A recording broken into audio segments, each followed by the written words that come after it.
Hello, everybody, and welcome to a new fabulous day and library time with Mrs. Jones. We are going to be starting book number 2 of the series of unfortunate events, The Reptile Room or Murder. Anyway, I hope you guys enjoy this.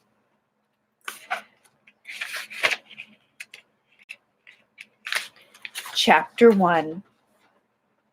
The stretch of road that leads out of the city, past Hazy Harbor and into the town of Tedia, is perhaps the most unpleasant in the world. It is called Lousy Lane. Lousy Lane runs through fields that are a sickly gray color, in which a handful of scraggly trees produce apples so sour that one only has to look at them to feel ill. Lousy Lane traverses the Grim River, a body of water that is 9/10 mud and that contains extremely unnerving fish, and it encircles a horseradish factory, so the entire area smells bitter and strong. I am sorry to tell you that this story begins with the Baudelaire orphans traveling along this most displeasing road, and that from this moment on, the story only gets worse. Of all the people in the world who have miserable lives, and as I'm sure you know there are quite a few, the Baudelaire youngsters take the cake, a phrase which here means the more terrible things have happened to them than just about anybody. Their misfortune began with an enormous fire that destroyed their home and killed both their loving parents, which is enough sadness to last anyone a lifetime. But in the case of these 3 children, it was only the bad beginning. After the fire, the siblings were sent to live with a distant relative named Count Olaf, a terrible and greedy man. The Baudelaire parents had left behind an enormous fortune, which would go to the children when Violet came of age, and Count Olaf was so obsessed with getting his filthy hands on the money that he hatched a devious plan that gives me nightmares to this day. He was caught just in time, but he has shiny, shiny eyes, and about his one scraggly eyebrow, and most of all about the tattoo of an eye he had on his ankle. It seemed like that eye was watching the Baudelaire orphans wherever they went. So I must tell you that if you have opened this book in the hope of finding out that the children lived happily ever after, you might as well shut it and read something else. Because Violet, Klaus, and Sunny, sitting in a small cramped car and staring out the windows at Lousy Lane, were heading toward even more misery and woe. The Grim River and the horseradish factory were only the first of a sequence of tragic and unpleasant episodes that bring a frown to my face and a tear to my eye whenever I think of them. The driver of the car was Mr. Poe, a family friend who worked at a bank and always had a cough. He was in charge of overseeing the orphans' affairs, so it was he who decided that the children would be placed in the care of a distant relative in the country after all the unpleasantness with Count Olaf. "I am sorry if you're uncomfortable," Mr. Poe said, coughing into a white handkerchief, "but this new car of mine doesn't fit too many people. We couldn't even fit in your suitcases. In a week or so I'll drive back here and bring them to you." "Thank you," said Violet, who at 14 was the oldest of the Baudelaire children. Anyone who knew Violet well could see that her mind was not really on what Mr. Poe was saying, because her long hair was tied up in a ribbon to keep it out of her eyes. Violet was an inventor, and when she was thinking up inventions, she liked to tie her hair up this way. It helped her think clearly about various gears, wires, and ropes involved in most of her creations. "After living so long in the city," Mr. Poe continued, "I think you will find many people on car rides, was very bored, and he was not sad to have a book with him, and he was sad not to have a book with him. Klaus loved to read, and at approximately 12 years of age had read more books than many people read in their whole lives. Sometimes he read well into the night, and in the morning could be found fast asleep, with a book in his hand and his glasses still on. I think you'll like Dr. Montgomery, too," Mr. Poe said. "He has traveled a great deal, so he has plenty of stories to tell. I heard his house is filled with things he's brought from all the places he's been."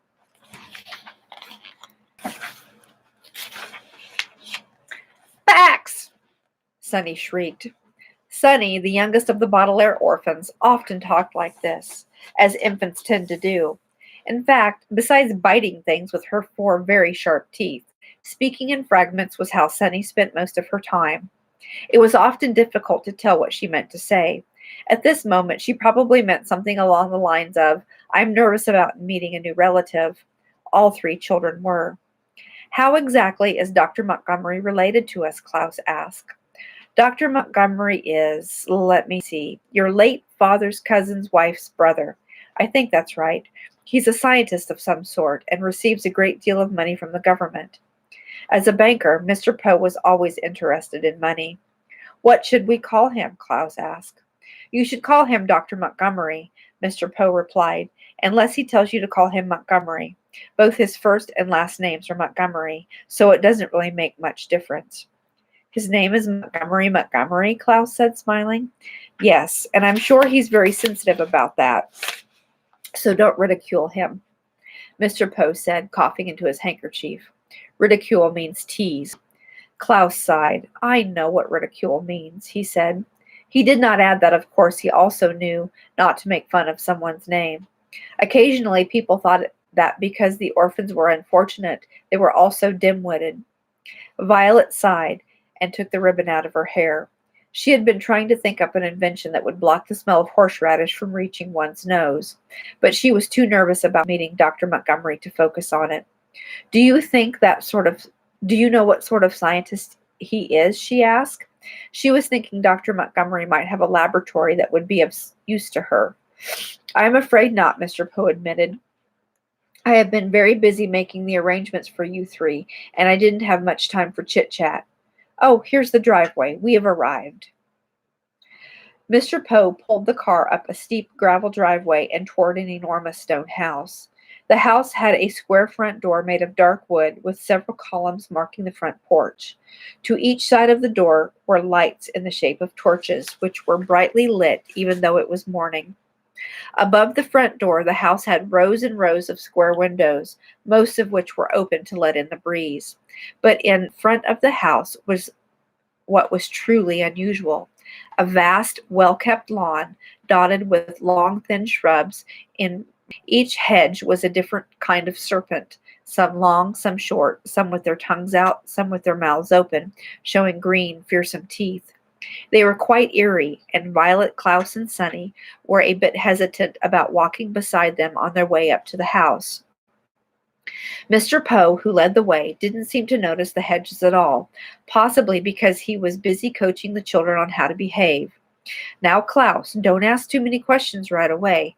Violet, what happened to the ribbon in your hair? I thought you looked very distinguished in it. And somebody, please make sure Sunny doesn't bite Dr. Montgomery. That wouldn't be a good first impression.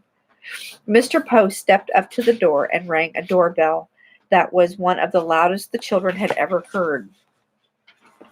After a moment's pause, they could hear some approaching footsteps, and Violet, Klaus, and Sunny all looked at one another. They had no way of knowing, of course, that very soon there would be more misfortune within their unlucky family, but they nevertheless felt uneasy.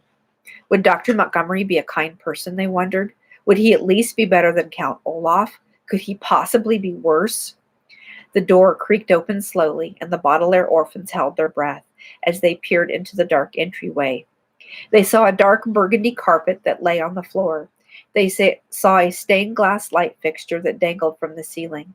They saw a large oil painting of two snakes entwined together that hung on the wall. But where was Dr. Montgomery? Hello? Mr. Poe called out. Hello? Hello, hello, hello! A loud voice boomed out, and from behind the door stepped a short, chubby man with a round red face. I'm your Uncle Monty, and this is really perfect timing. I was just finished making a coconut cream cake. Chapter 2. Doesn't Sunny like coconut? Uncle Monty asked. He, Mr. Poe, and the Baudelaire orphans were all sitting around a bright green table, each with a slice of Uncle Monty's cake. Both the kitchen and the cake were still warm from baking. The cake was a magnificent thing, rich and creamy, with the perfect amount of coconut. Violet, Klaus, and Uncle Monty were almost finished with their pieces, but Mr. Poe and Sunny had only taken one small bite each. To tell you the truth, Violet said, Sunny doesn't really like anything soft to eat. She prefers very hard food. How unusual for a baby, Uncle Monty said. but not at all unusual for many snakes. The Barbary chewer, for example, is a snake that must have something in its mouth at all times, otherwise it begins to eat its own mouth. Very difficult to keep in captivity. Would Sunny perhaps like a raw carrot? That's plenty hard. A raw carrot would be perfect, Dr. Montgomery, Klaus replied. The children's new legal guardian got up and walked toward the refrigerator, but then turned around and wagged a finger at Klaus. None of that Dr. Montgomery stuff, he said. That's way too stuffy for me. Call me Uncle Monty. Why, my fellow herpetologists don't even call me Dr. Montgomery. What are herpetologists? Violet asked. What do they call you? Klaus asked.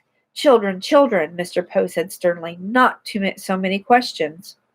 Uncle Monty smiled at the orphans. That's quite all right, he said. Questions show an inquisitive mind. The word inquisitive means. We know what it means, Klaus said, full of questions.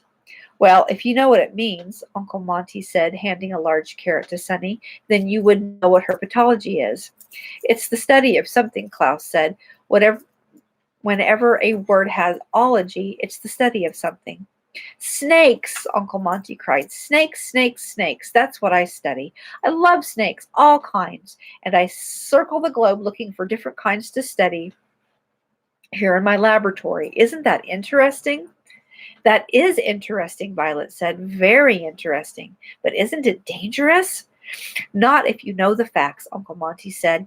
Mr. Poe, would you like a raw carrot as well? You've scarcely touched your cake. Mr. Poe turned red and coughed into his handkerchief for quite some time before replying. No, thank you, Dr. Montgomery. Uncle Monty winked at the children. If you like, you may call me Uncle Monty as well, Mr. Poe. Thank you, Uncle Monty, Mr. Poe said stiffly. Now I have a question, if you don't mind.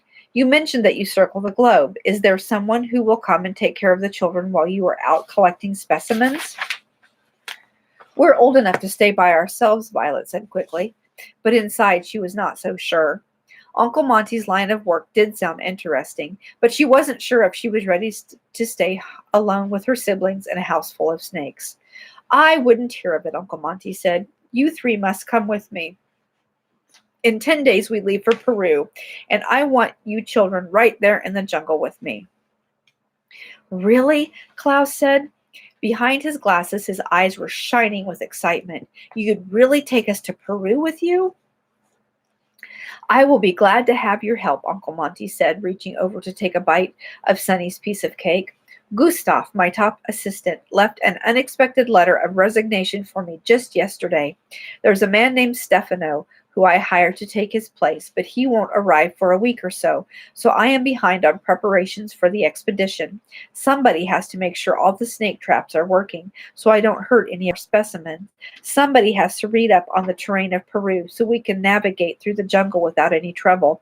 And somebody has to slice an enormous length of rope into small workable pieces.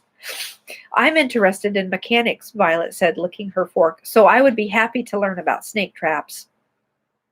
I find guidebooks fascinating, Klaus said, wiping his mouth with a napkin, so I would love to read up on Peruvian terrain. Yo, Jim!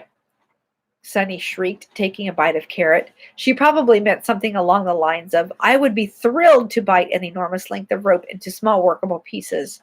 Wonderful, Uncle Monty cried. I am glad you have such enthusiasm.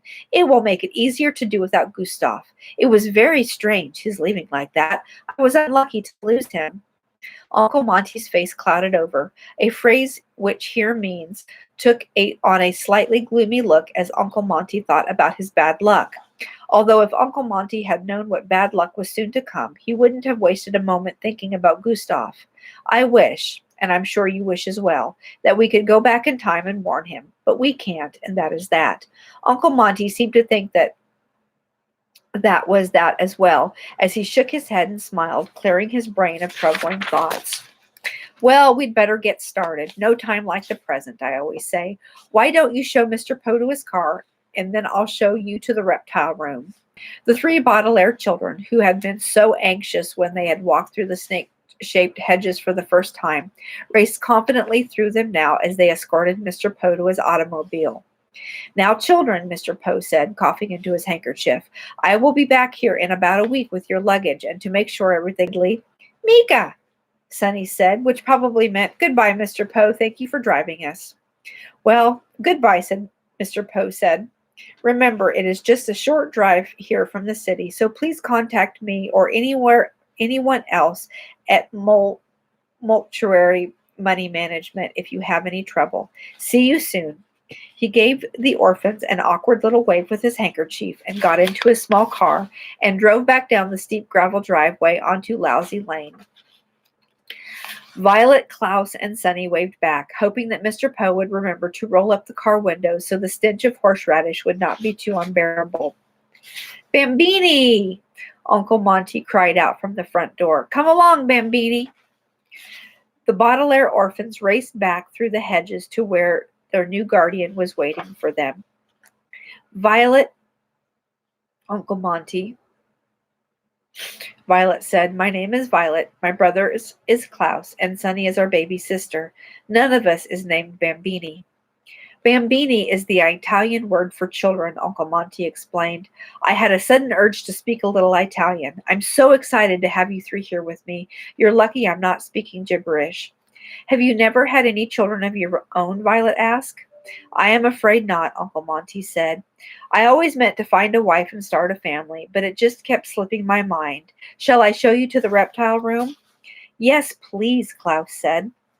Uncle Monty led them past the painting of snakes in the entryway into a large room with a grand staircase and very, very high ceilings. "Your rooms will be up there," Uncle Monty said, gesturing up the stairs. "You can each choose whatever room you like and move the furniture around to suit your taste. I understand that Mr. Poe has to bring your luggage later in that puny car of his, so please make a list of anything you might need, and we'll go into town tomorrow and buy it so you don't have to spend the next few days in the same underwear." "Do we really each get our own room?" Violet asked. "Of course," Uncle Monty said. "You didn't think I'd coop you all up in one room when I have this enormous house, do you? What sort of person would do that?" "Count Olaf did," Klaus said. "Oh, that's right. Mr. Poe told me," Uncle Monty said, grimacing as if he had just tasted something terrible. "Count Olaf sounds like an awful person. I hope he is torn apart by wild animals someday. Wouldn't that be satisfying? Oh well, here we are, the reptile room." Uncle Monty had reached a very tall wooden door with a large doorknob right in the middle of it. It was so high up that he had to stand on his tiptoes to open it. When it was swung open on its creaky hinges, the Baudelaire orphans all gasped in astonishment and delight at the room they saw. The reptile room was made entirely out of glass, with bright, clear glass walls and a high glass ceiling that rose up to a point like the inside of a cathedral. Outside the walls was a bright green field of grasses and shrubs, which was, of course, perfectly visible through the transparent walls. So standing in the reptile room was like being inside and outside at the same time. But as remarkable as the room itself was, what was inside the reptile room was much more exciting. Reptiles, of course, were lined up in locked metal cages that sat on wooden tables in 4 neat rows all the way down the room. There were all sorts of snakes, naturally, but there were also lizards, toads, and assorted other animals that the children had never seen before, not even in pictures or at the zoo. There was a very fat toad with 2 wings coming out of its back, and a 2-headed lizard that had bright yellow stripes on its belly. There was a snake that had 3 mouths, one on top of the other, and another that seemed to have no mouth at all. There was a lizard that looked like an owl, with wide eyes that gazed at them from the log on which it was perched in its cage, and a toad that looked just like a church, complete with stained glass eyes. And there was a cage with a white cloth on top of it, so you couldn't see what was inside at all. The children walked down the aisles of cages, peering into each one with amazed silence. Some of the creatures looked friendly, and some of them looked scary, but all of them looked fascinating, and the Baudelaires took a long, careful look at each one, with Klaus holding Sunny up so she could see. The orphans were so interested in the cages that they didn't even notice what was at the far end of the reptile room until they had walked the length of each aisle. But once they reached the far end, they gasped in astonishment and delight once more. For here, at the end of the rows and rows of cages, were rows and rows of bookshelves, each one stuffed with books of different sizes and shapes, with a cluster of tables, chairs, missed dreadfully. And since the terrible fire, the children had always were always delighted to meet someone who loved books as much as they did. Violet, Klaus, and Sunny examined the books as carefully as they had the reptile cages and realized immediately that most of the books were about snakes and other reptiles. It seemed as if every book written on reptiles, from an introduction to large lizards to the care and feeding of all androgynous cobra, were lined up on the shelves, and all three children, Klaus especially, looked forward to reading up on the creatures in the reptile room. This is an amazing place, Violet said finally, breaking the long silence. Thank you, Uncle Monty said. It's taken me a lifetime to put together. And are we allowed to come inside here? Klaus asked. Allowed? Uncle Monty repeated. Of course not. You are implored to come inside here, my boy. Starting first thing tomorrow morning, all of us must be here every day in preparation for the expedition of Peru. I will clear off one of those tables for you, Violet, to work on the traps. Klaus, I expect you to read all books about Peru that I have and make careful notes. And Sunny can sit on the floor and bite rope. We will work all day until supper time, and after supper we will go to the movies. Are there Violet, Klaus, and Sunny looked at one another and grinned. Any objections? The Baudelaire orphans had been living with Count Olaf, who had made them chop wood and clean up after his drunken guests while plotting to steal their fortune. Uncle Monty had just described a delightful way to spend one's time, and the children smiled at him eagerly. Of course, there were no objections. Violet, Klaus, and Sunny gazed at the reptile room and envisioned an end to their troubles as they lived their lives under Uncle Monty's care. They were wrong, of course, about their misery being over, but at that moment the three siblings were hopeful, excited, and happy.